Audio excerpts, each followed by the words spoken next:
e recupera o repouso do sono. Mas como se dá o sono? Com o abandono provisório do corpo pelo espírito, da mesma forma como na morte, quando o abandono é definitivo.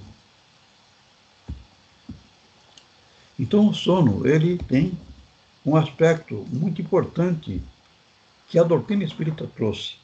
Até a doutrina espírita, o sono tinha aspectos de pesquisa, de suposições.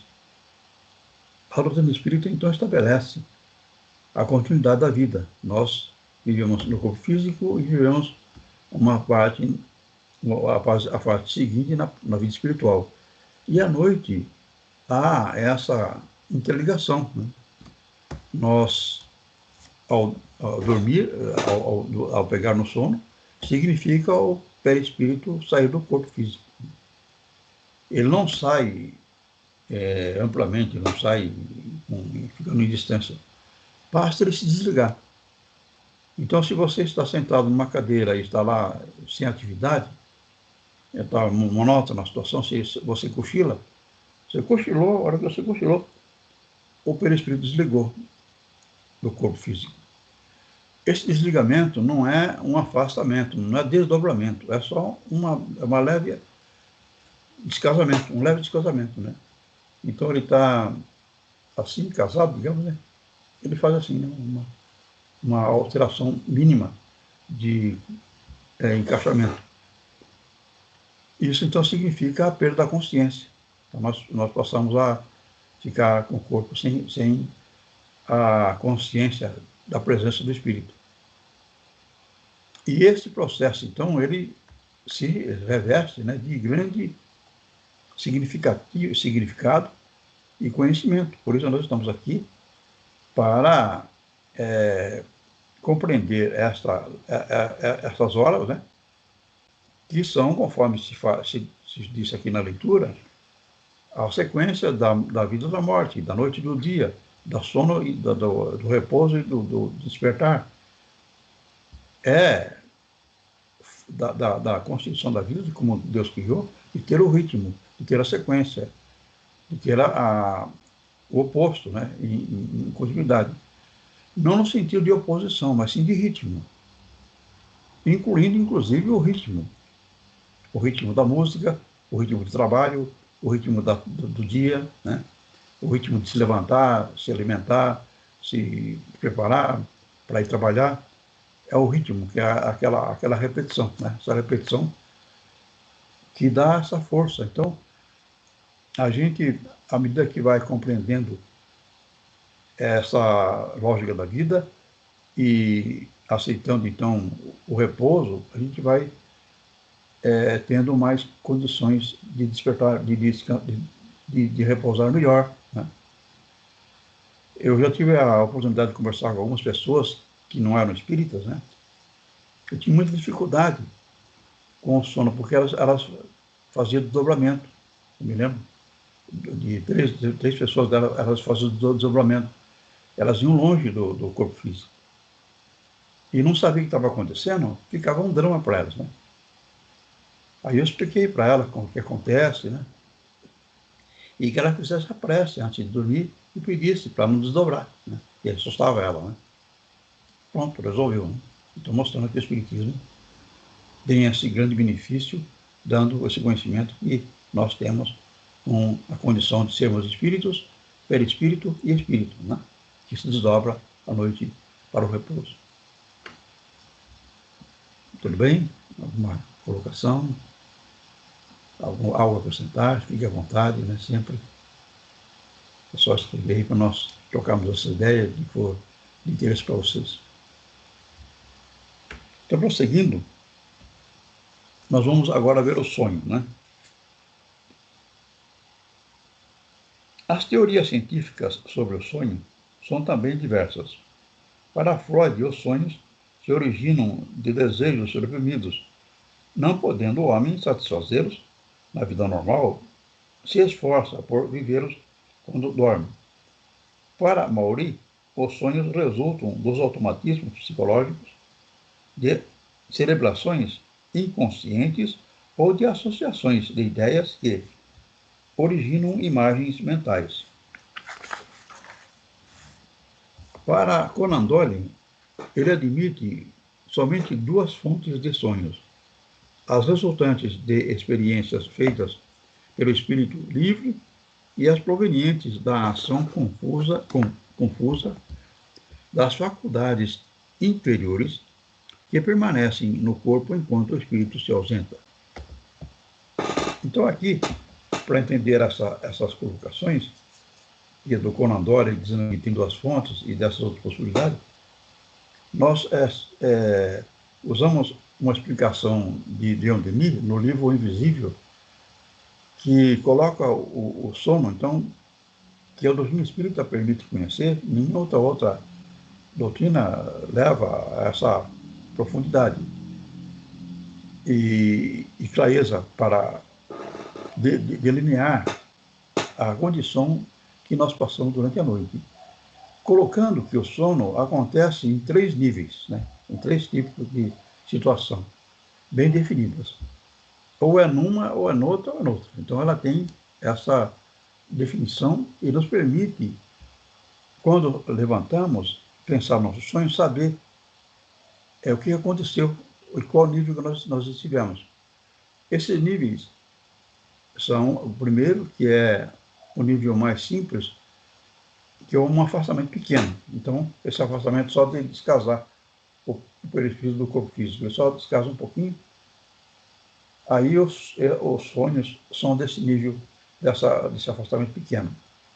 Nesse afastamento pequeno, a força dos nossos pensamentos durante o dia, das nossas preocupações, daquelas coisas que nos tocam mais, são o que alimenta o sonho nosso. Nós estamos com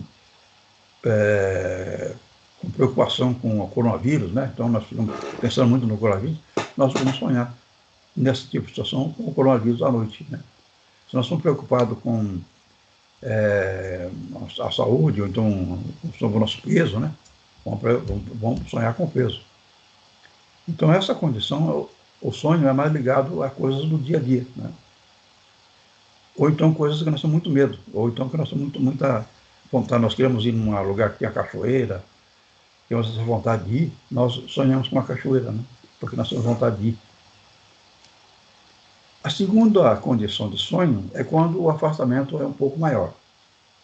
Então nós já saímos em torno da cama, começamos a andar em volta da cama, aí o cordão fluídico, né, liga com a mente, né? Então você sai em perispírito, você então vai andar, se deslocando um pouco mais do corpo. Então é o segundo nível de sonho.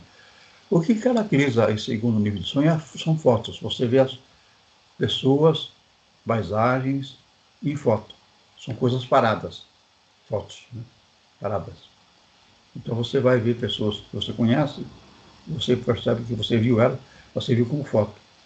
Você vai ver lugares que você conhece, você viu eles, é como foto.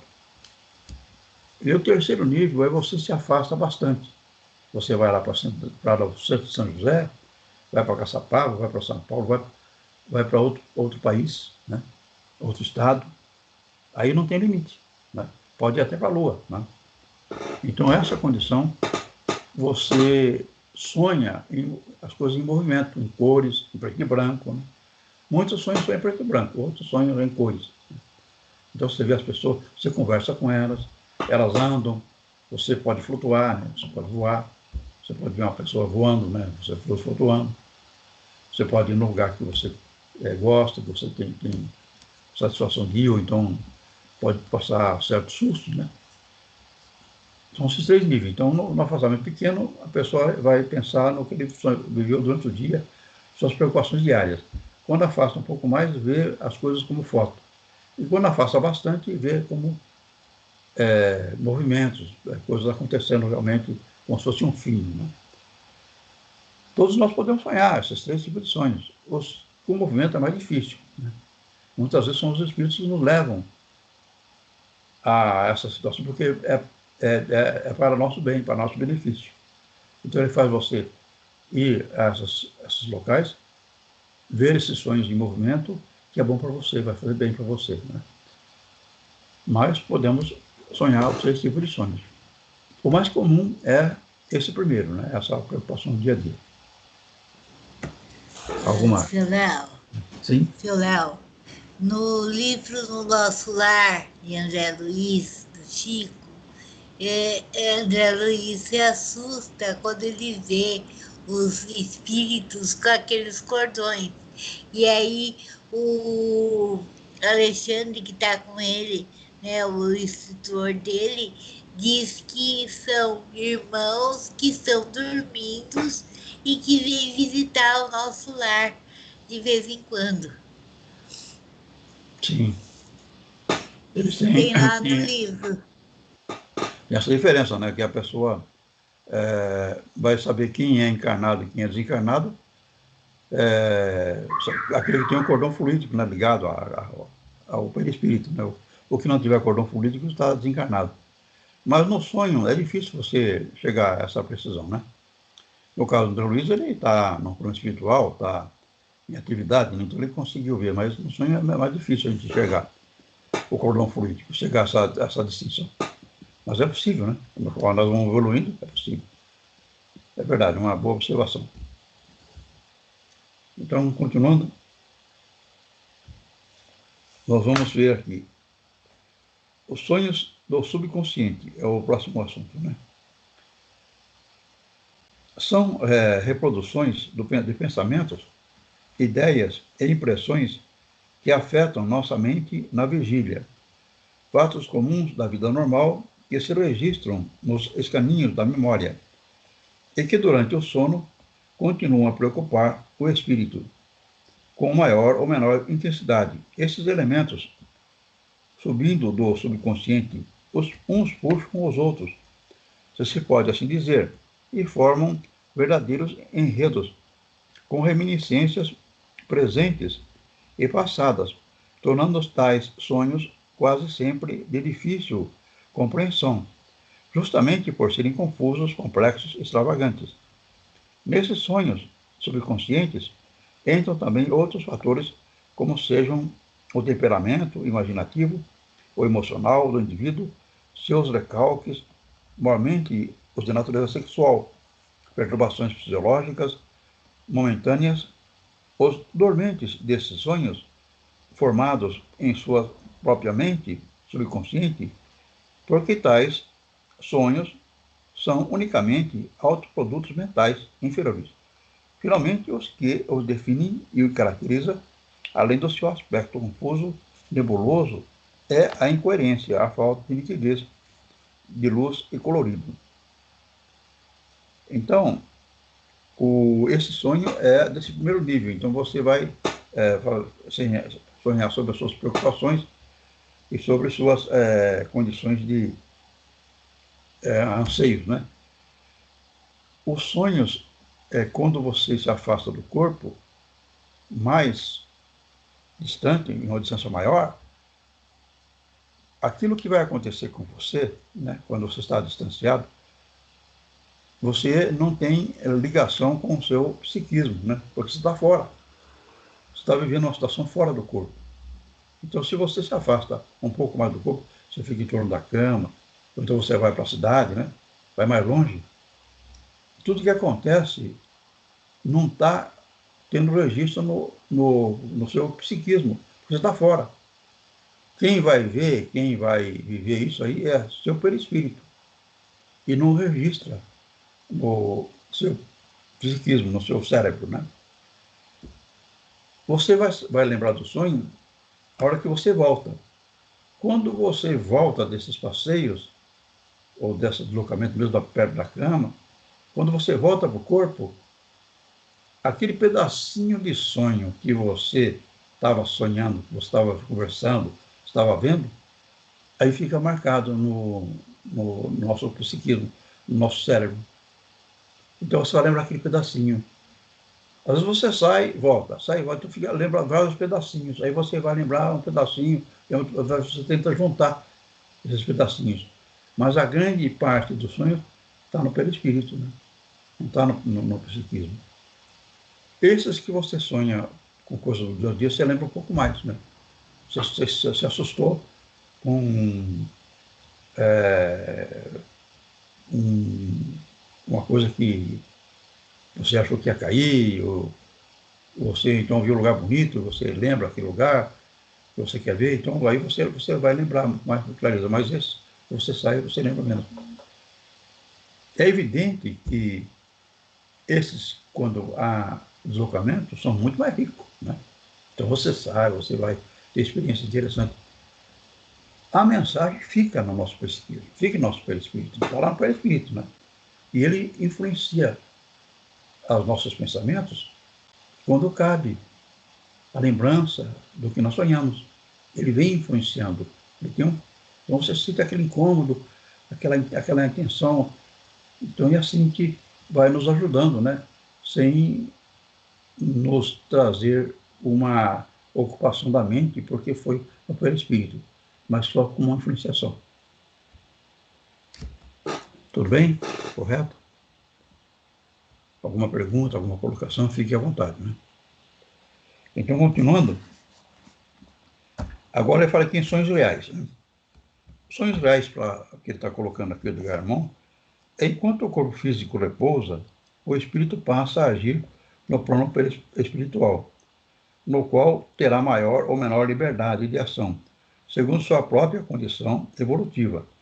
Uns se conduzem livremente, outros ficam na dependência de terceiros, mas todos são atraídos para lugares que lhes sejam afins ou correspondentes, pois justamente aquilo que vê, ouve ou sente, os contatos que faz com pessoas ou coisas desses lugares ou esferas de ação, é que constituem os sonhos reais, que, como bem se compreende, não são mais elaborações da mente subconsciente individual, mas sim perfeitas visões diretas e objetivas desses mundos, verdadeiros desdobramentos, exteriorizações involuntárias do espírito.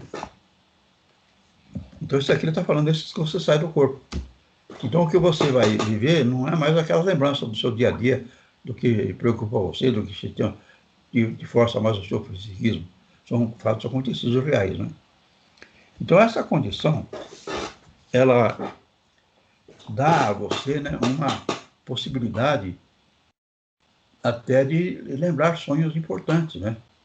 De tomar conhecimentos importantes. Um meio que alguém tiver a dedicação suficiente para fazer é escrever os sonhos quando acorda, né? A pessoa escrevendo os sonhos quando acorda, ela vai ter um conhecimento do interior muito grande. É de um resultado bastante expressivo, porque o sonho você vai viver lá fora, né? Você saiu do corpo, você vai em lugares, conforme está falando aqui, que você conhece, estar com pessoas que você conhece, né? Ou com pessoas que querem ajudar você. Quando você volta, se você escrever, você vai então tornar esses fatos, né, cada vez mais claros em você, cada vez mais conscientes. E cresce essa atividade. Eu já fiz isso uma época e foi muito interessante, né? Depois eu acabei relaxando, mas foi um resultado muito, muito positivo. E a nossa evolução é infinita, né? Então, quanto mais nós trabalharmos para isso, mais passos nós vamos dar, mais condições vamos atingir. E a felicidade está na evolução, né? A paz, a harmonia está na realização desses recursos que nós vamos adquirir na aplicação desses que são os ensinamentos de Jesus, através desses que são os nossos orientadores, que é Chico Xavier, que é Divaldo, que é Joana de Ângeles, que é André Luiz, né? Emmanuel, todos esses preciosos companheiros que conhecemos da luz do Espírito.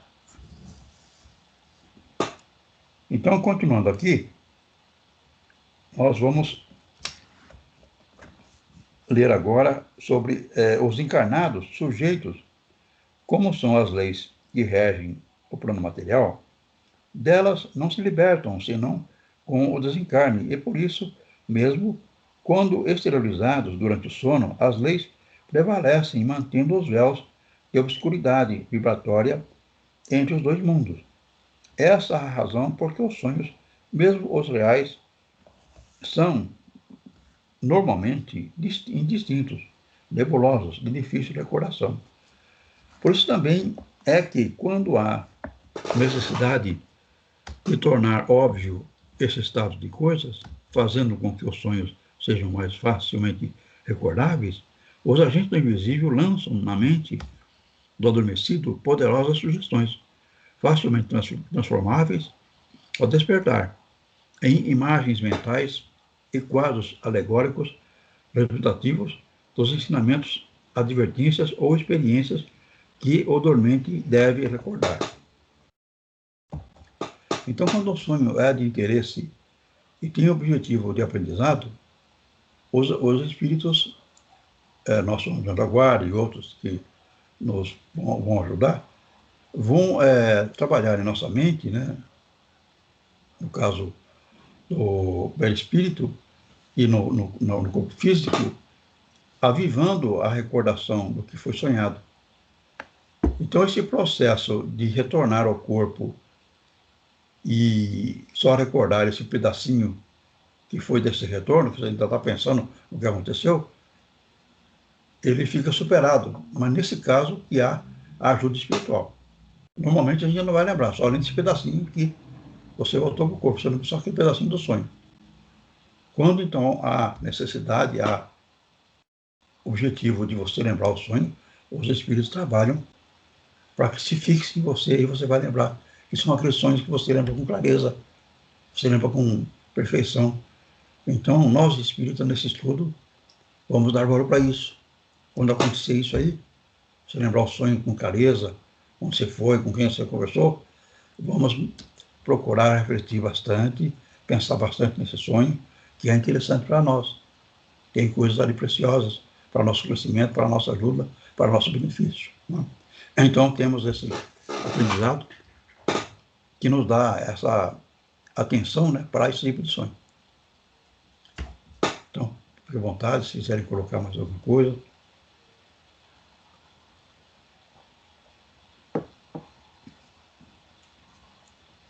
Então, continuando. Eu estou lendo um pouco mais rápido, porque são 3 lições, né, e o texto é bem grande, apesar de eu selecionar algumas partes mais importantes, né, mesmo assim fica bastante volume para ser lido. Eu espero que tenha bom aproveitamento para vocês, mas vocês fiquem à vontade para escrever alguma coisa aí, a gente vai ler, para que conduza melhor aproveitamento para vocês, que o objetivo é este.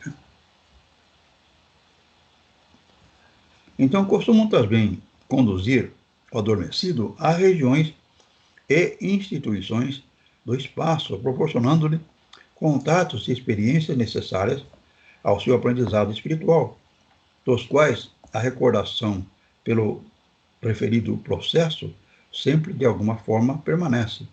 E se isso acontece em relação aos espíritos bons, também sucede com os maus, que, valendo-se da lei das afinidades vibratórias, apoderam-se dos dormentes e os carregam para seus antros, inoculando-os ou alimentando em suas mentes desprotegidas ideias e tendências maléficas.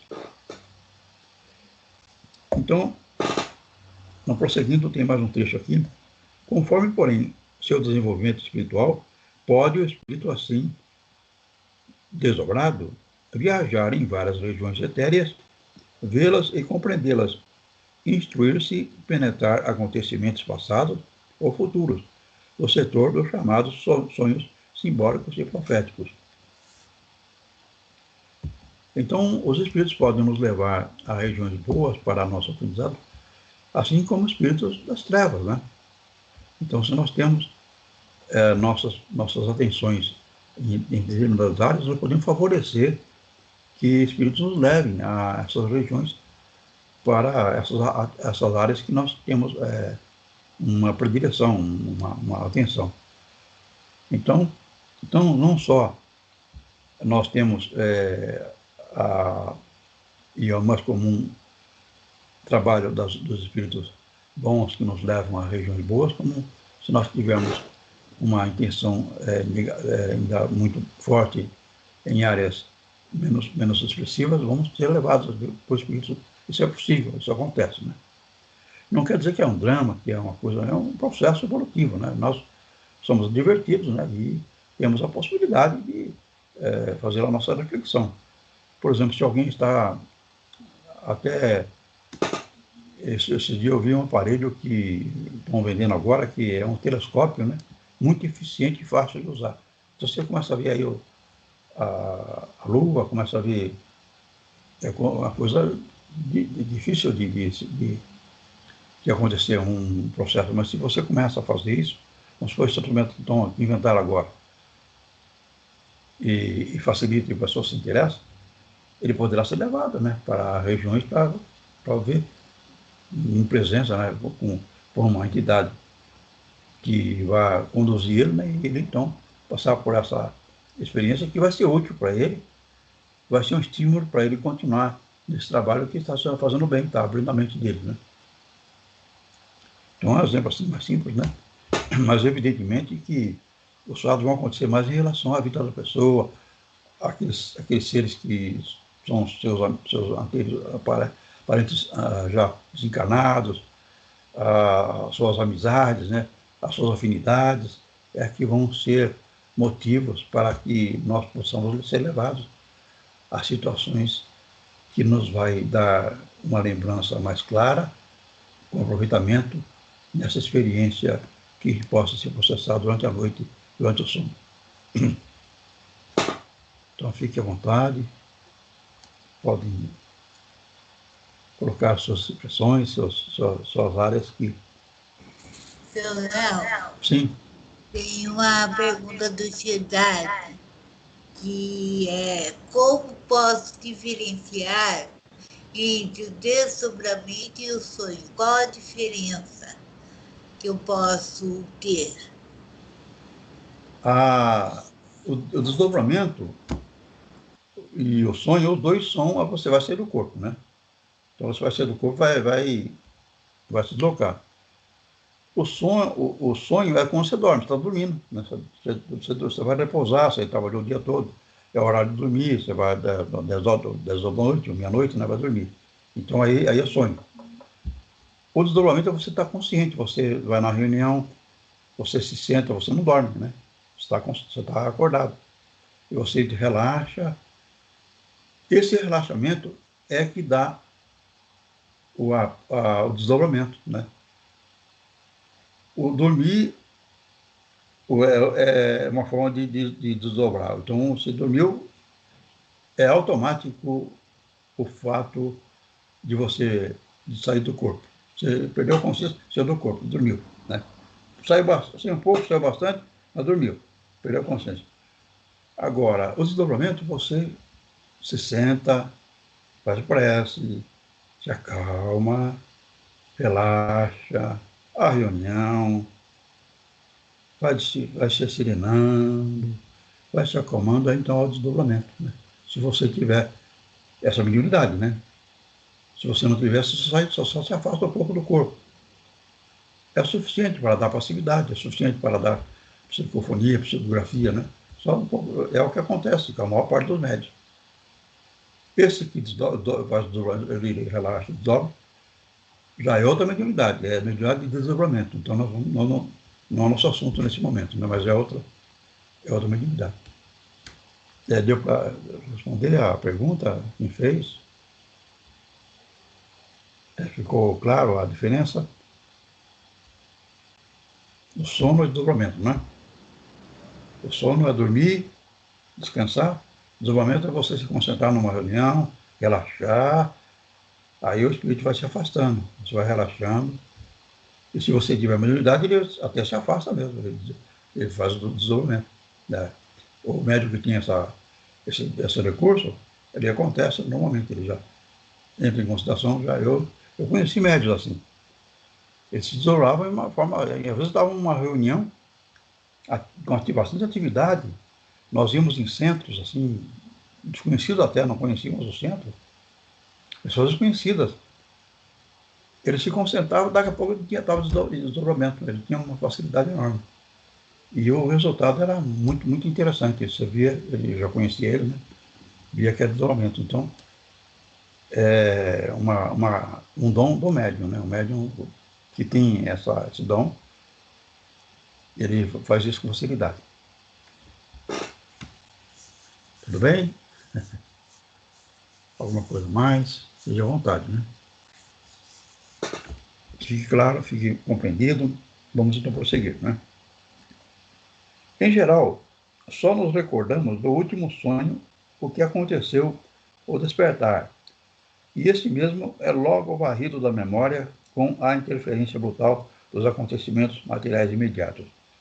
No livro Os Mensageiros, capítulo 37, André Luiz, referindo-se aos encontros que se dão durante o sono, acrescenta: essas ocorrências nos ciclos da crosta dão-se aos milhares, todas as noites, com a maioria dos irmãos encarnados. O sonho apenas reflete perturbações fisiológicas ou sentimentos a que se entregam. Entretanto, existe grande número de pessoas que, com mais ou menos precisão, estão aptas a desenvolver esse intercâmbio espiritual. Então, ele fala que nós temos essa experiência com grande quantidade de pessoas que estão lá no plano espiritual, dormindo, e só, então está lá em sonho, né? Está lá nessa condição de sonho, não está em desdobramento, né? Está em sonho. E aí, você lembra, então, só esse pedacinho. Então, é preciso que você comece a pensar no sonho para você lembrar, principalmente quando você recorda do sonho de uma forma mais ampla. Então, ele é um sonho importante para você, que fale coisas importantes, aí você vai então fazer essa reflexão.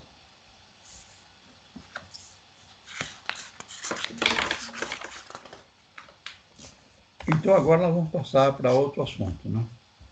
Se quiserem fazer mais alguma colocação do sonho, fique à vontade.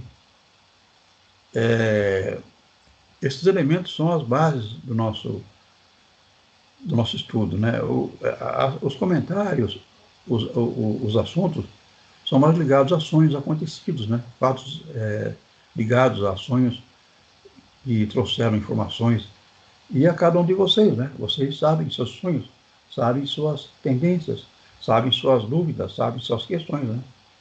Então, à medida que nós temos essas bases de como se processa, dá para a gente trabalhar essas questões de cada um de nós, né? Dá para a gente aprofundar.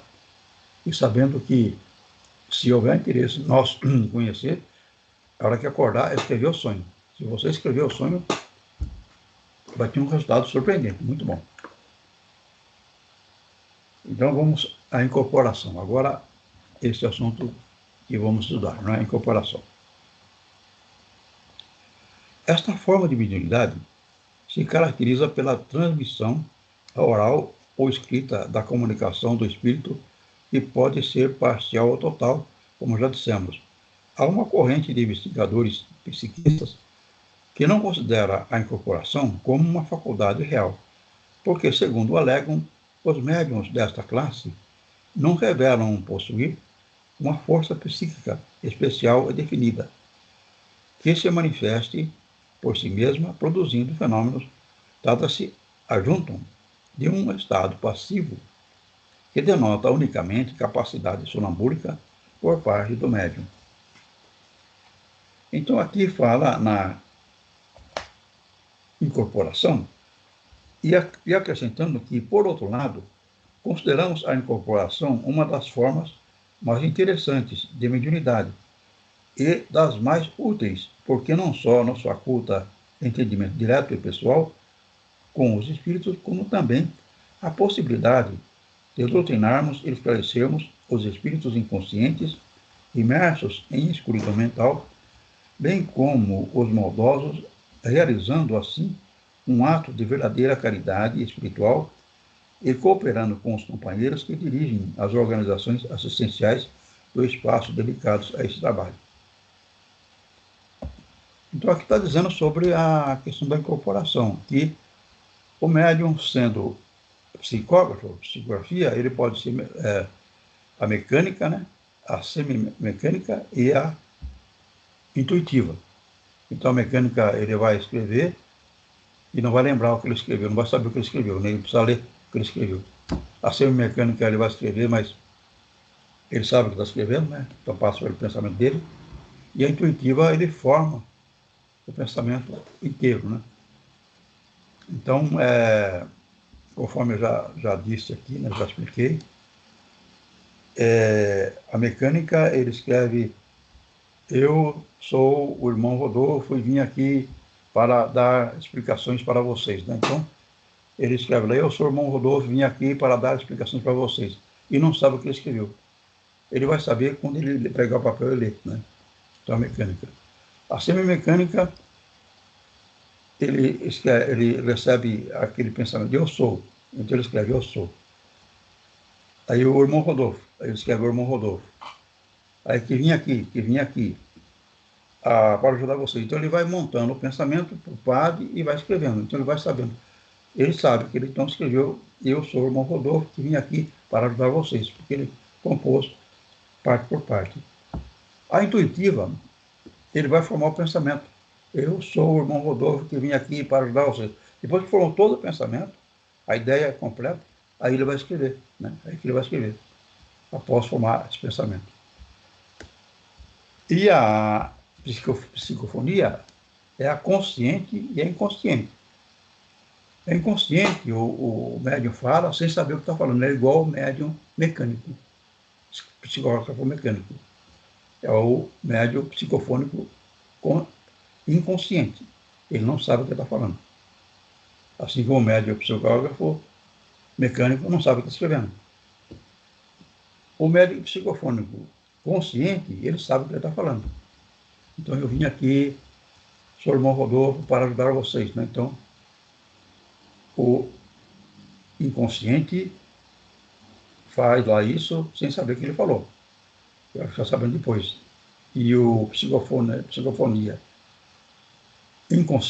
consciente, ele sabe o que está falando aquilo lá, né? Essa condição aqui, ela é útil na reunião mediúnica para dar passividade para os espíritos sofredores, né, que estão com problemas, que estão com dificuldades, que estão com ações de violência, que querem se vingar. Então, a mediunidade vai permitir que eles se manifestem, né, e sejam doutrinados, sejam orientados pelo orientador. E por que essa condição é tão boa, sendo que o plano espiritual podia falar com ele, que é muito mais capaz, tem espíritos muito mais evoluídos que podiam conversar com ele? Porque com o médium ele fornece o fluido anímico, que o perispírito da entidade desencarnada não tem fluido anímico, só o perispírito do médium é que tem fluido anímico. Então, o espírito, quando vem, tem contato com o fluido anímico, e isso faz um bem danado, dá uma condição favorável para conversar com o espírito. Então, lá, querem conversar com ele, não consegue. Quando ele toma contato com o fluido anímico, aí consegue conversar com ele. Ele muda, ele se sente bem, faz bem para ele, né? Aí, então, ele vai ser orientado pela psicofonia, ou pela psicografia, mais pela psicofonia, né? Do médium de incorporação, que é a mediunidade mais útil, né? E mais ativa e mais presente nas reuniões. Então, espero que fique claro. Estamos, de certa forma, né, revendo a matéria que nós já vimos no outro livro, né, que foi colocado nesses ensinamentos, mas como reforço, né, importante para aprofundar esses conhecimentos e que vocês, então,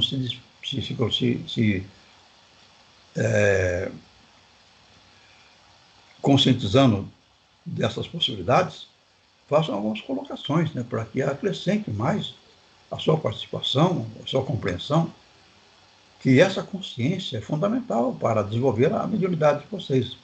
Quando houver a reunião prática, esses conhecimentos que vocês vão ter vão ser preciosos para ordenar o pensamento, para se olhar, se enxergarem, né? E saber como conduzir a sua atenção, a consciência de sua capacidade, de seu dom, de sua tendência, né? É importante para que encaminhe o pensamento de forma mais prática, mais eficiente e mais útil para conseguir uma boa mediunidade, uma boa prática mediúnica nas reuniões. Então, fique à vontade para colocações que quiserem fazer.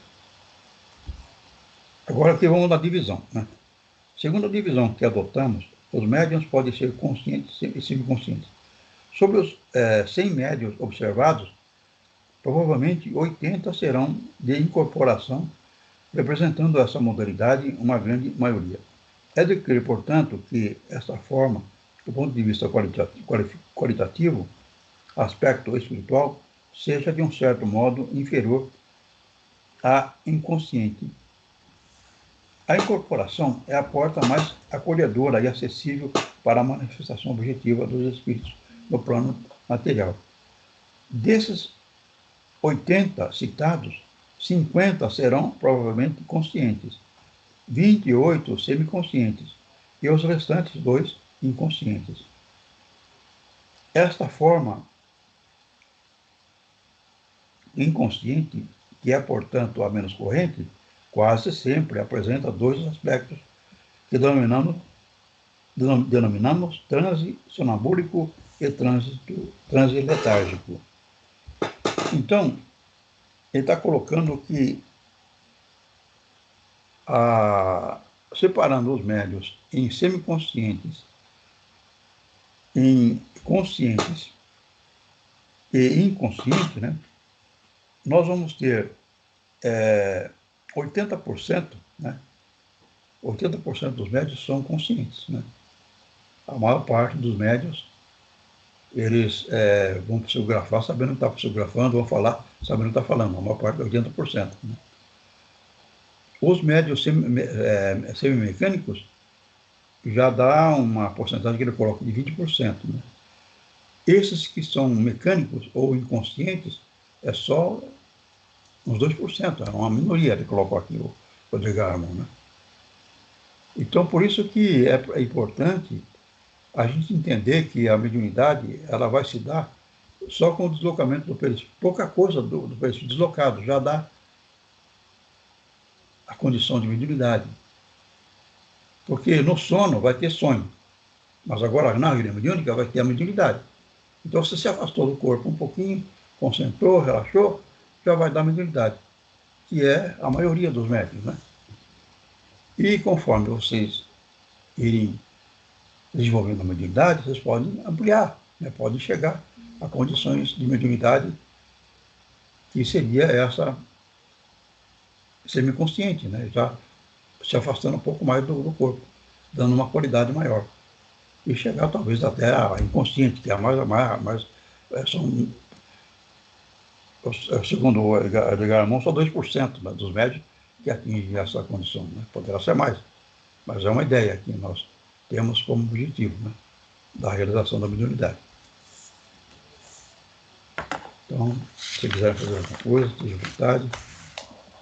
Vamos então agora ver a forma consciente. Ele vai falar sobre a forma consciente. O espírito comunicante aproxima-se do médium, não mantém contato perispiritual e telepaticamente transmite as ideias que deseja anunciar. O médium telepaticamente as recebe e, com palavras suas, fraseado ademais e estilo próprios, faz a transmissão com maior ou menor fidelidade e clareza. Após a transmissão da ideia original, o espírito não pode influir na transmissão porque não pode agir sobre o médium, senão pelo pensamento. Esta é a mediunidade dos tribunos, dos pregadores, dos catedráticos, e na forma escrita dos escritores e poetas, mediunidade, enfim, daqueles que manifestam inspiração momentânea. É muito comum taxarem de mistificação uma comunicação qualquer porque o médium empregou palavras suas, termos que constantemente usa e às vezes de forma sistemática e invariável. Mas já dizemos que as palavras o modo de coordená-las, o estilo, etc., devem ser mesmo dele. Nem nada há que estranhar nesse caso, porque qualquer um de nós também se costuma a falar de um certo modo, repetir certas palavras e frases, fazer certos gestos. Há professores que abrem e encerram suas aulas sempre de determinada maneira, e usando sistematicamente as mesmas frases. Pregadores e tribunos que fazem sempre os mesmos gestos, usam as mesmas figuras analógicas e exemplos. Então, ele está colocando que a mediunidade, então, sendo essa mediunidade consciente, você vai usar palavras suas. O médium interfere, né, na comunicação. Então, uma parte é do espírito, outra parte é do próprio médium. Ele é consciente, ele sabe o que ele está falando, então o espírito vai falar uma coisa de uma outra forma, mas ele costuma falar aquela de outra forma, e o médium fala do jeito dele, né? Então, isso não é mistificação, né? O que vem a ser a mistificação? A mistificação vem a ser uma forma de o espírito dizer uma coisa falsa, né? Então, está havendo uma comunicação com uma entidade que não é adiantada, mas uma entidade de um nível inferior, né? Ela não tem grande conhecimento, não tem grande evolução, ela então ainda com pouco conhecimento. E aí ela começa a responder sobre química, sobre física, sobre filosofia, começa a responder sobre espiritismo. Então ela responde como que acontece a bondade, como é que se processa o nosso exercício do perdão, como se processa no interior do nosso pensamento. E ela vai respondendo, mas ela não sabe o que ela está falando, né? Ou então, ela diz que ela é Bezerra de Menezes, ela diz que ela é Emmanuel, né? E não é. Então, a mistificação é uma entidade que não tem conhecimento, não é evoluída, não é adiantada e se passa como se fosse. Ou respondendo perguntas em áreas mais complicadas, ou então se dizendo Emmanuel, se dizendo Chico Xavier. Eu sou Chico Xavier, vim aqui dar essa comunicação. Então, o médium pode ficar se sentindo bem, né? Pô, o Chico Xavier veio falar através de mim, né? E acreditar, né? E seja Chico Xavier. E nessa forma de achar que é Chico Xavier, nessa euforia, esquece de analisar o que está sendo falado. Né? Esquece de analisar, esquece de observar as vibrações daquele espírito, né? Fica eufórico e não observa, as vibrações são baixas, são vibrações que ela sente. O médium sente que não são do Chico Xavier. As palavras não são do Chico Xavier, né? Isso, então, é uma comunicação que se chama mistificação. Ele se passa como um espírito evoluído e não é. Ou então ele começa a responder perguntas que ele não conhece. No caso de haver uma comunicação e o médium colocar algumas palavras que não são do espírito, sim dele, aí é natural isso. Você não deve preocupar e não deve estranhar. É natural que haja esse uso de palavras. Então você está dando a comunicação, o espírito está falando realmente que ele está, eu estou aqui, porque eu não sei se eu desencarnei, eu fico olhando as pessoas lá na minha casa, eu vou lá e ninguém conversa comigo. Ele está falando o que ele sente realmente, né?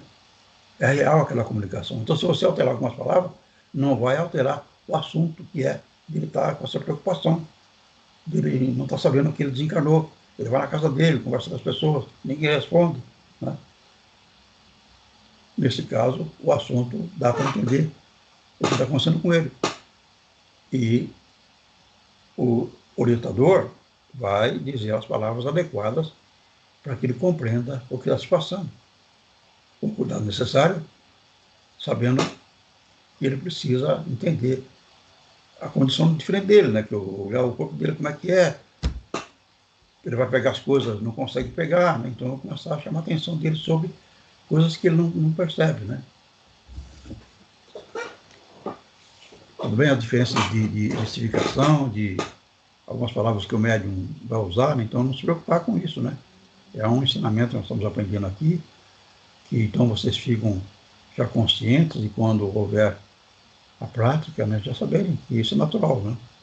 Porque não deforma o assunto, não impede a entender o assunto que está sendo falado, né?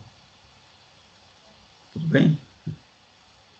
Espero que fique claro, né, que dê para compreender bem, para crescer nessas minúcias, no aprofundamento da mediunidade, nessas questões que atrapalham muitas pessoas, muitos médios se atrapalham, né?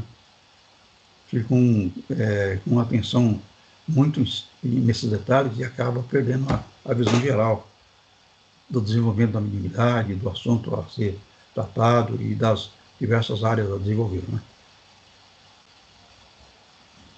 Então, prosseguindo, vamos agora então para outra questão, né?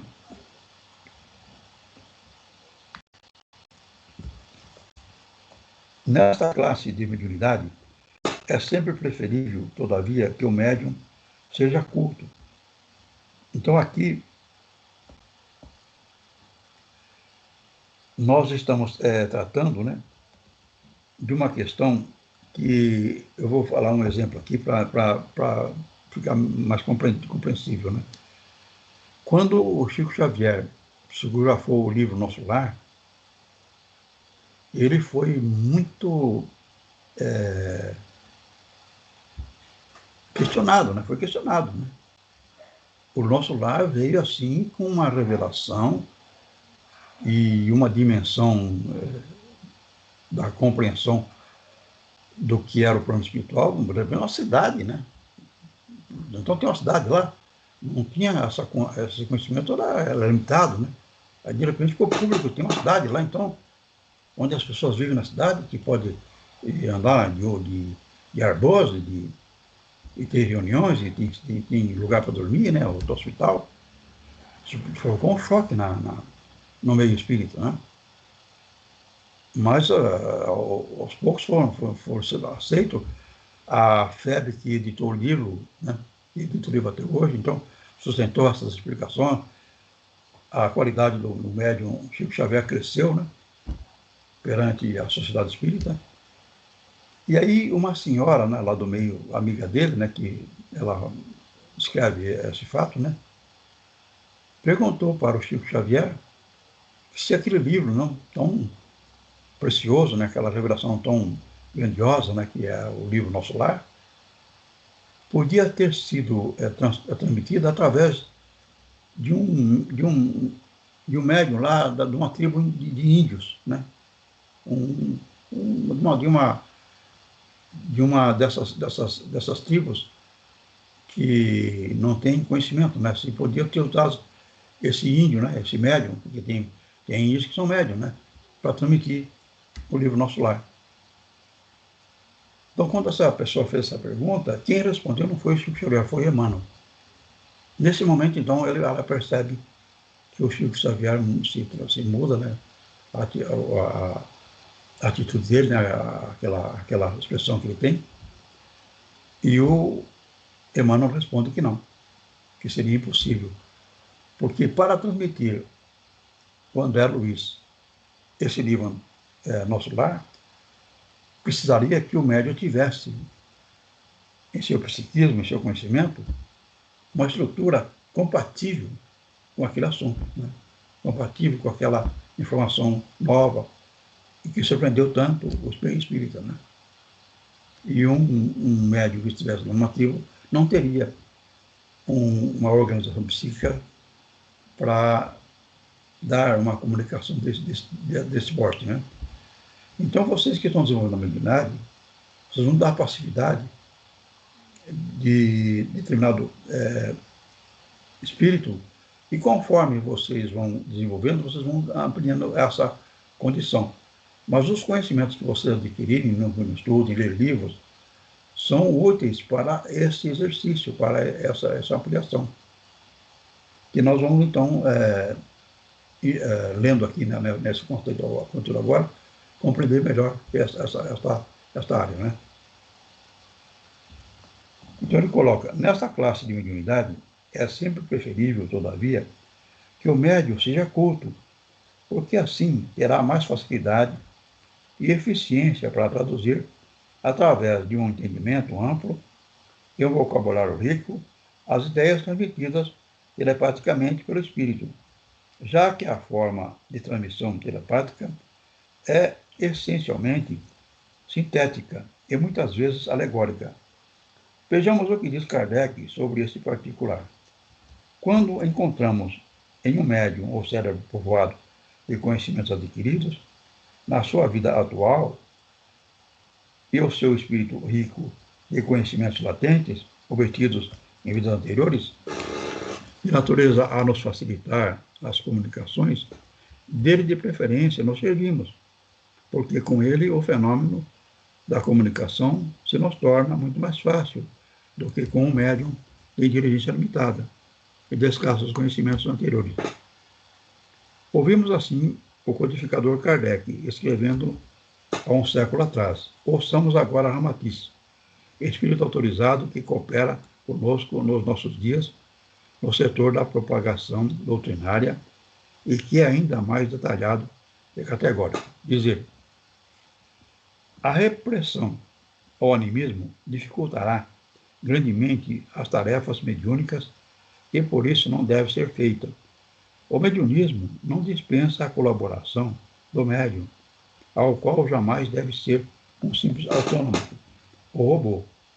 Os guias espirituais têm alto interesse em desenvolver as qualidades morais do médium, dos quais se servem, e esse trabalho, na maioria das vezes, é ainda mais importante que o próprio exercício da mediunidade.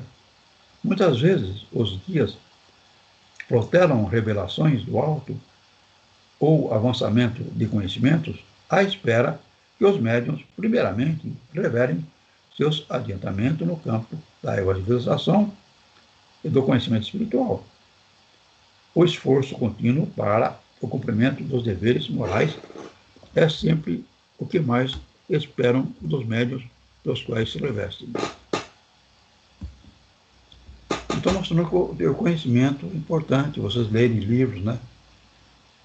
Ampliar o conhecimento da literatura espírita, esses diversos livros que o Chico Xavier psicografou. Então, de um lado, tem o conhecimento das reencarnações passadas do médium, que são utilizados nas comunicações. Então, o seu espírito vai se comunicar. E precisa daquele conhecimento, se o médium tiver tido experiência naquela área, em encarnações passadas, então ele está preparado para ser veículo dessa comunicação. Ou se ele tiver lido e compreendido na leitura, dado esse conhecimento ficado consciente no médium, também vai ser útil. Então, é importante para o médium, né, ser estudioso, né, ser interessado, né, em conhecer essas diversas leituras e livros espíritas, e mesmo assim, áreas que possam ampliar seu conhecimento. Então, essa condição que ele fala aqui de telepática, né, é uma condição do médium consciente, né? O médium está sabendo o que ele está falando. Porque se o espírito que transmite os pensamentos vai formar o pensamento na cabeça do médium. Então, conforme aquele exemplo que eu dei, né? Então, o irmão Rodolfo vai dar a comunicação. Ele fala, eu sou o irmão Rodolfo que vim aqui para ajudar vocês nesse trabalho. Então, formou esse pensamento. Então, o médium consciente vai formar primeiro todo esse pensamento. Eu vim aqui, eu sou o irmão Rodolfo, que vim aqui para ajudar vocês nesse trabalho. Formar todo esse pensamento para depois falar ou escrever, né?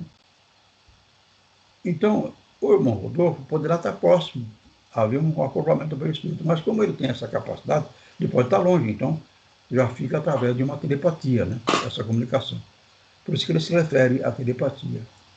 Mas em si é o médium consciente que vai formar primeiro a imagem toda transmitida, ou a mensagem toda transmitida, para depois falar ou escrever. E se ele estuda bastante, se ele vê, então vocês são estimulados a isso, né? A crescer o conhecimento, vocês são mais úteis, né? Podem ser veículos a mais comunicações, a mais entidades que poderão se comunicar através de vocês, pelo conhecimento, pela quantidade de informações que tem no psiquismo, na consciência de cada um de vocês. Né? Então, se quiserem acrescentar alguma coisa, fique à vontade. É um assunto muito minucioso isso aqui, né? Muito detalhado, né? Precisa, então, que a gente vá organizando nosso pensamento com esses conhecimentos para ficar mais fácil o exercício da mediunidade. Porque vocês vão se concentrar, relaxar para o perispírito se expandir. Mas as ideias que vocês têm são ligadas a esses conhecimentos, como esse processo, a aproximação. Você tem o conhecimento que o perispírito, que o espírito está se comunicando, necessita, né? Então você já percebe que é tal área de conhecimento. A hora que você percebe, ele aflora, você torna o veículo adequado à comunicação ou à psicografia. Então tudo isso vai se processando na consciência de vocês, no exercício da mediunidade, da comunicação de uma entidade que venha a se comunicar na reunião. Né? Então, seguindo aqui o nosso estudo, agora vamos ver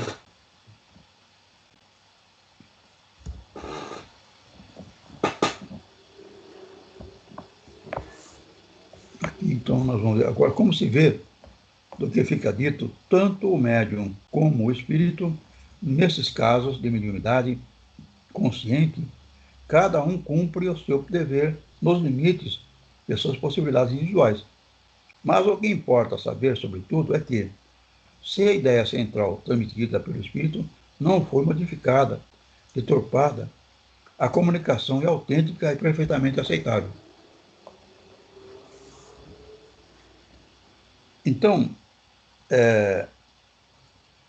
naquilo que separar de forma a deficiência de conhecimento sobre o assunto, são fáceis de admitir a mistificação por parte dos médiuns conscientes e aos próprios médiuns conscientes que, por uma questão de escrúpulo, duvidam de si mesmo e muitas vezes, por isso, se abstêm do trabalho mediúnico, dando causa a lamentáveis recalques e fracassos de ordem espiritual. Cabe aqui perguntar como se pode saber com segurança onde termina a influência exercida pelo espírito sobre o médium no ato do trabalho mediúnico e onde começa a interferência deste, nos casos que ele se dá. Então, precisa que o médium adquire com firmeza, né? Porque se ele ficar inseguro, ele vai ser vítima da mistificação. Porque ele fala, vai dar comunicação. Aí ele tem o costume de falar ora. Aí ele dá a comunicação e fica ora. Então ele começa a perceber que ele está falando coisa dele. Ele transmitiu o que o espírito quer falar. Ele, eu estou aqui procurando um parente meu, não sei se eu vou encontrar aqui nesse centro. Será que ele vem aqui? Será que ele vem aqui também? Né? Então você não tem informação para dar para ele. Mas você precisa transmitir isso aí. Né? Isso que ele está falando. Né? Mas você fala ora. Aí o médico começa a achar que ele não está dando uma comunicação verdadeira. Ele começa a achar que ele está falando o que ele acha que aconteceu, o que ele acha que o espírito quer falar. Né? Ele não leva em consideração que ele falar palavras que ele costuma dizer, natural ele falar certas expressões, certos modos, é natural. Né? Então, se ele não tiver essa consciência, ele pode começar a se colocar em dúvida dele mesmo. E se ele coloca em dúvida dele mesmo, ele pode ser vítima de mistificação. Então, enfraquece aquela certeza do trabalho do médium, né? E ele ser vítima dessas entidades que vêm dizendo que é Emmanuel, que é Chico Xavier, ou então que vem dizendo que conhece as coisas. Então, mesmo colocando na comunicação expressões que percebe que são do médium, ele precisa manter a consciência de que a ideia, o que o espírito está comunicando e a orientação dada a ele foi feita, foi realizada, para que não enfraqueça a concentração e a segurança do médium, para evitar de ser vítima de essas entidades que aproveitam dessas dúvidas, dessas inseguranças, né? Então, essa informação para fortalecer os médiums, né? No conhecimento e na avaliação interior de como conduzir seu psiquismo na comunicação realizada. Então, aqui é a forma semiconsciente. Então, como é que está o nosso tempo? Tem... Então, só 20 minutos. Então, a forma inconsciente. Essa última modalidade, como já dissemos, vamos ver com o tempo, quanto eu vou aqui para aqui ainda.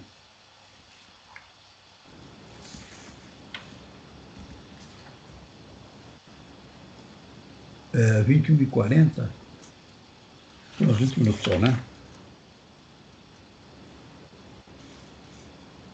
Então eu vou adiantar um pouco aqui para ver uma parte mais importante. Vamos ver a transmutação. Transmutação. Como seu nome o indica, essa modalidade é o processo mediante o qual o espírito comunicante se assenhoreia da mente do médium, colocando-o em estado de inconsciência ou semiconsciência, e assim exerce domínio mais ou menos completo sobre os campos físico e psíquico individuais. O que caracteriza e distingue essa modalidade em relação às demais já conhecidas é o seguinte. Então, na transmentação que ele está colocando aqui, é uma ocupação da mente do médium pela entidade, né? Então, ela vai fazer uma ação, não só na mão do médium, se ele for psicografia ou psicofonia, ocupando o lugar do espírito do médium. Então, para isso acontecer, é preciso que o médium seja médium de desdobramento, seja médium que faça o afastamento perispiritual. Quando isso acontece, então, a entidade vai ocupar a ligação no corpo físico do médium. Ele, espírito que se afastou, não vai ter mais atuação no corpo físico durante a comunicação. É só a entidade que vai dirigir. Então, ela tanto pode psicografar, como pode falar uma comunicação psicofônica, que vai ser uma comunicação inconsciente ou mecânica, né? Porque ele está ocupando o corpo, é ele que está comandando o corpo do médium. Isso, então, ele vai relatar quais são os itens que se destacam nessa condição, né? Então, uma delas, não há transmissão telepática como ocorre nas formas conscientes e inconsciente já estudada. Não é indispensável a presença do espírito comunicante e, às vezes, atua à distância. O médium não é submetido a sono sonambúlico e nenhuma interferência anímica se pode dar. Opera-se uma substituição, ou melhor, uma sobreposição da mente individual do médium pela do espírito comunicante, que fica, assim, com inteiro domínio físico do médium sobre o comando dos centros cerebrais. Então, nessa condição, o espírito do médium fez o desdobramento, veio a entidade, ocupou então totalmente o corpo físico do médium. É ele que vai falar ou vai escrever como se fosse o corpo dele. Então, o espírito do médium não precisa ficar ali perto, pode ficar longe, não precisa ficar ligado ao corpo físico, né? O Divaldo Franco tem uma palestra que ele fala de um fato desse tipo, né, dessa condição. Ele estava lá na sala de madrugada, né, e estava afastado do corpo físico dele. O corpo físico dele estava sentado numa escrivaninha, numa cadeira, numa escrivaninha, e o espírito de Victor Hugo estava usando o corpo dele, psicografando um livro. Né? Psicografando um livro. Né? Então, Divaldo, em perispírito, afastado, via o corpo dele sendo usado pelo espírito do Victor Hugo. E ele ali, no perispírito, distante, não olhando, podendo ver o corpo dele, conversava com duas entidades femininas, duas entidades desencarnadas femininas, que estavam fazendo uma solicitação para ele, né? Eu não vou entrar na solicitação, porque aí a palestra vai longe, né? Então, o caso é interessante e bem longo. Né? Ficar só aqui, então, mostrando a situação que ele conta nessa palestra, né? Onde ele está ali, o corpo dele está ligado pelo cordão fluídico, né? Mas sendo usado pelo espírito do Victor Hugo. E ele conversando com duas entidades que trouxeram para ele uma questão interessante que é o motivo da palestra. Né? Então, é essa condição que a transmutação que o Edgar Armand coloca aqui nessa parte.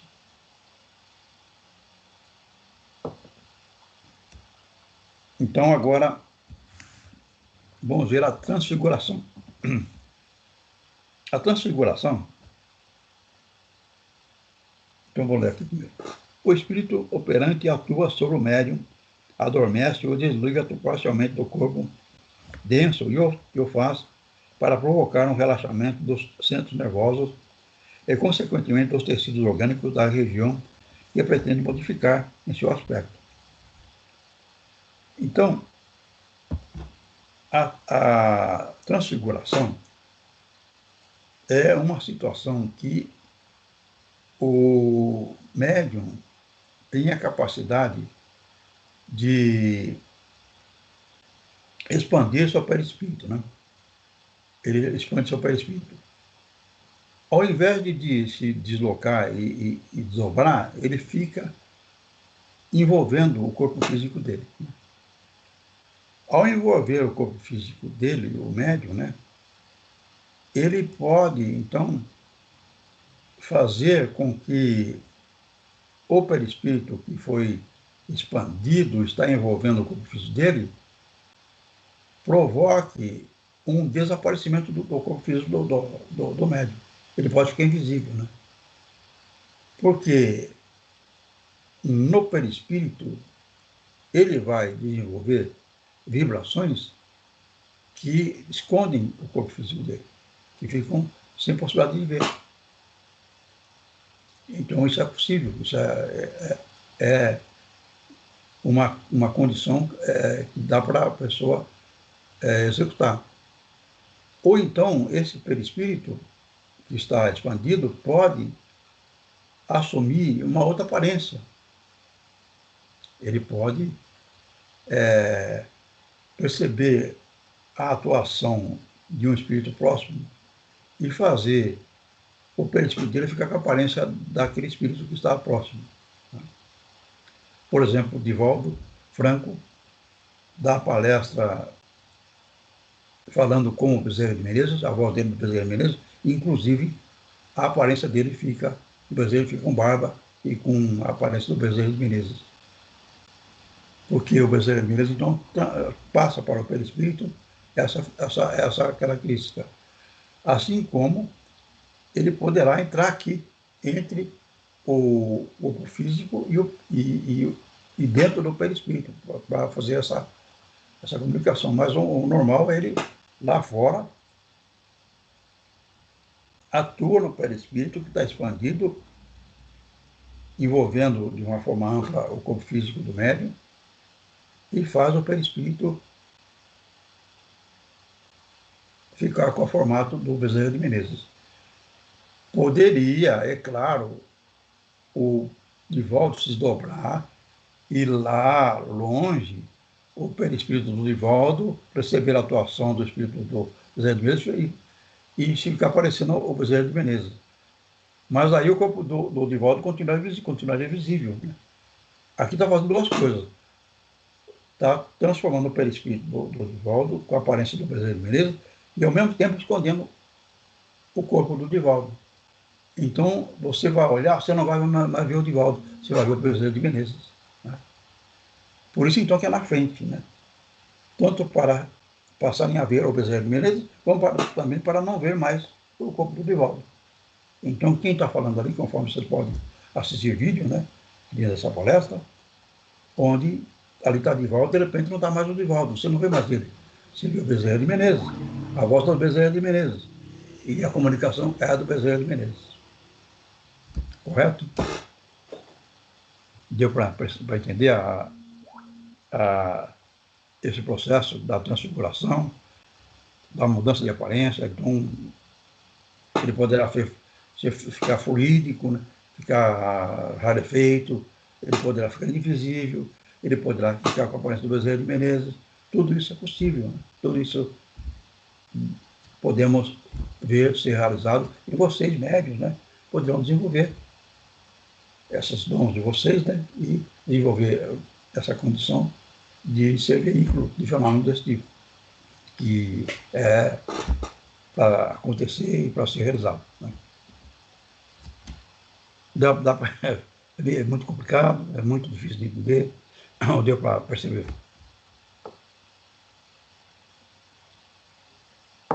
Ficou claro, deu para perceber esse recurso?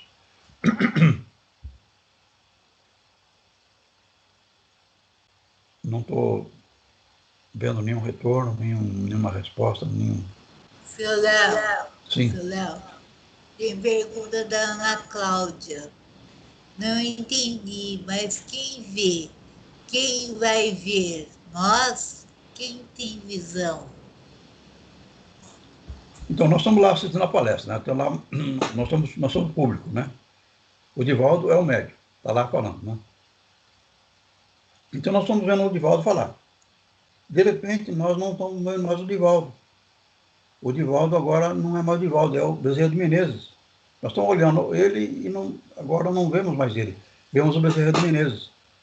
Porque ele pegou o perispírito dele, envolveu o corpo físico dele, e esse perispírito recebeu a atuação do Bezerra de Menezes, está ali próximo, atuou no perispírito e fez o perispírito do Divaldo, que está envolvendo o corpo físico dele, ficar com a aparência do Bezerra de Menezes.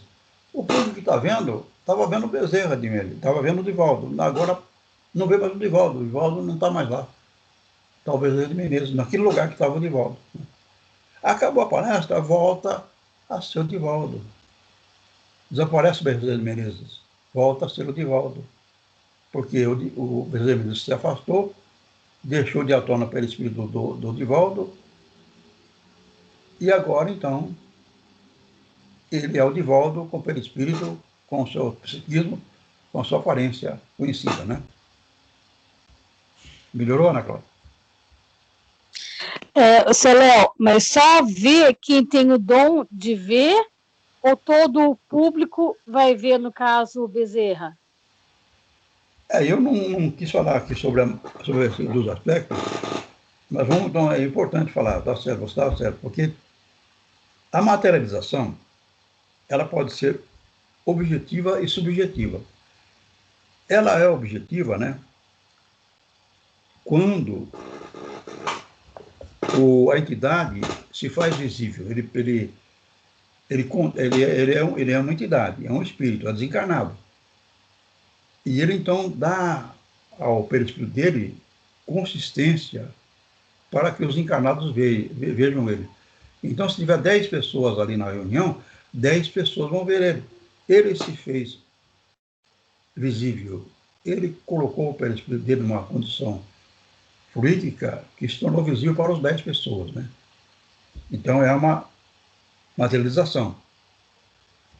Agora, pode ser uma aparição. Então, tem 10 pessoas. Esse mesmo espírito se fez visível só para 3 pessoas. Então, 3 pessoas ali das 10 vão ver ele. Ele quis que aquelas 3 pessoas vissem ele. As outras 7 não vão ver. Eu vi o fulano, ele está aí, o Emmanuel está aí, o Emmanuel está aí. Eu vi o Emmanuel. Mesmo eu vi, os três viram. confirmaram a roupa, né? Os outros disseram, não vi ninguém, não tem ninguém aí, não vi. Então aí é a aparição, né? Ele se faz visível para quem ele quer. A outro caso, ele botou o perispírito dele de um nível fluídico e se fez visível para todos. Então chegou dos 10, chegou mais 2, também vai ver. Chegou mais 3, também vai ver, né? Já na aparição, só os 3 que ele quer que veja, ou 5 que ele quer que veja, né? Esse caso... Agora que... Então é interessante ver esses dois lados, né? Porque o caso da palestra já é uma realização que o Divaldo chegou ao nível de se transformar em Bezerra de Menezes, né? Na aparência dele, né? Só na palestra. Acabou a palestra, ele volta a ser o Divaldo, né? Então o perispírito tomou esse formato, né? É muito rico, Ana, então é algo a gente ir conhecendo devagar, né? É cheio de recursos, algo que mostra a grandiosidade do que é a vida, né? Do que é as possibilidades que nós temos, né? Os 6 médiuns, né? Que vão desenvolver e entrar nessa área tão preciosa, tão rica, tão importante, né? Com essas realizações. Tá bom, muito obrigada, seu Léo, agora entendi. Tá, obrigado. Bom, agora está quase acabando a aula e nós ainda temos a levitação. Assim, só a levitação. A levitação, então, é uma condição que o perispírito ele adquire, então, condições que ele corta a força da gravidade, né? Então, por exemplo, no caso das mesas girantes de Kardec, né, que as mesas andavam, né? As pessoas chegavam a deitar em cima da mesa e a mesa ficava girando com a pessoa em cima dela. Então, é possível ao perispírito eliminar a gravidade. Ela não tem, então a coisa começa a flutuar. Então, não só ele pode fazer isso com uma mesa, como o próprio corpo dele, né? Ou com o corpo de alguém. Ele pode fazer alguém levitar, né? Dependendo do espírito, da capacidade dele, né? Mas é possível, então, ele começar a flutuar, né? Começar a se deslocar no ar, né? Ou até atravessar a parede, né? Conforme alguns espíritos conseguem fazer isso. Ele é encarnado, o próprio corpo dele flutua e ele atravessa a parede. Teve um médium em São Vicente, né? Que fazia isso com uma facilidade. Eu esqueci o nome dele, mas eu vou me lembrar. Ele fazia todas essas condições porque tinha esse dom mediúnico, né? Que era a levitação. Então ficou mais por cima aqui, porque já estamos mais ou menos no fim da reunião, né? E existe, então, esse médium, né, que ele é plenamente consciente, ele fazia isso conscientemente, não precisava nem se concentrar. Que é o caso desse médium que eu conheci, né, que eu tive a experiência de conhecer, que nós vimos em outros centros espíritas, e ele então entrava de desdobramento ali, mesmo na presença de pessoas desconhecidas, né? Então, o médium, nesse caso aí, é consciente e consegue se desdobrar, consegue fazer essa condição de levitação. Mas são casos raros, né? E mesmo a levitação são coisas que as pessoas conseguem com muito exercício, com muita dedicação, com muito crescimento moral, né? Para chegar a essa realização. Então, nós, conseguindo a psicofonia, a psicografia, nós já estamos de bom tamanho dentro da dimensão das nossas realizações, né? Mas quando nós conversarmos ou lermos sobre a questão de transporte, de levitação, ou então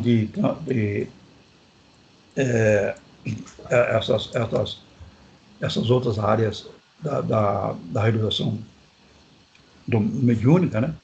A gente entender, a gente compreender. No caso da aparição, no caso da transfiguração, né? No caso de aparição, né? da materialização, nós sabemos o que está acontecendo. E numa reunião que houver manifestações desse tipo, né? Poderá haver. A gente compreender o que está se passando, para ter aproveitamento da compreensão da experiência, da mensagem, né? Mesmo em sonhos também, né? saber o que aconteceu no sonho, porque é muito rico as possibilidades. Por isso, então, a psicologia que a Joana de Anjos escreve nas suas obras, né, são muito preciosas, porque é uma psicologia que aborda esse lado, aborda esses recursos. Que a psicologia vista só na área física é muito mais limitada com relação a esses recursos todos que nós estamos vendo aqui, né, que envolvem uma amplitude da capacidade humana, da capacidade de vocês, né? Vocês têm essa capacidade. E vai se desenvolver conforme vai tendo o conhecimento, a dedicação, o estudo, a melhora, a evolução, e vai dando, então, possibilidades de convivência com fenômenos desse porte e até na prática dessas áreas, né? Então, nós estamos no final e espero que tenha tido um bom aproveitamento, foi um pouco mais puxado, né? Mas, enfim, se quiserem trazer algumas questões para a próxima aula, né?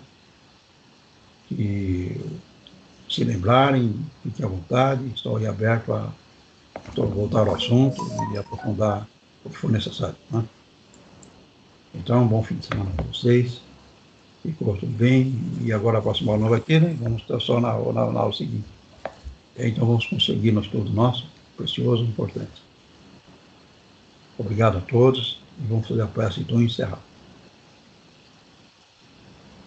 Senhor, agradeço-vos pela oportunidade de cada um de nós seja atendido nos seus objetivos, nos seus anseios, o aprendizado desta noite, para o crescimento de nós, espíritos encarnados, nessa condução evolutiva.